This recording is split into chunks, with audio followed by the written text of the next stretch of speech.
Jeshi la Sudani limechukua udhibiti kamili wa mji wa Khartoum. Hii ni Nje ya Box TV update, utakuwa na mimi Christina Mbaruku. Kiongozi wa kijeshi wa Sudani Jenerali Abdel Fattah al-Burhan ametembelea ikulu ya rais wa Khartoum baada ya kutua katika uwanja wa ndege wa kimataifa wa mji huo saa chache baada ya kutekwa tena na jeshi. Akiwa amezungukwa na askari walikuwa wakishangilia kwenye ukumbi, ishara muhimu ya mamlaka kamili na uhuru, Burhan alimtazama mji mkuu huru. Hii inaaminika kuwa mara ya kwanza Burhan kukanyaga ikulu ya rais tangu kuanza kwa vita karibu miaka miwili iliyopita.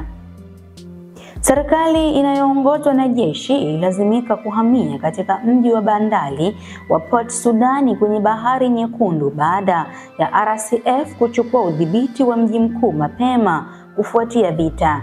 Hapo awali, kamanda wa jeshi alisema kuwa wanajeshi wake walikuwa wameliunda uwanja wa jeshi na wanatarajia kuondoa wapiganaji wengine wa RSF ifikapo mwisho wa siku.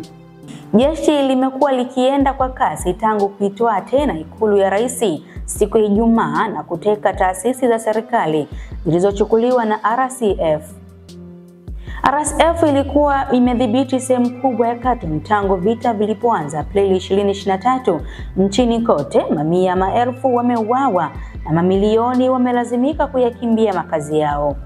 Hii ilikuwa ni Nje ya Box TV update. Usisahau kusubscribe, kulike na kushare ili wa kwanza kupata notification.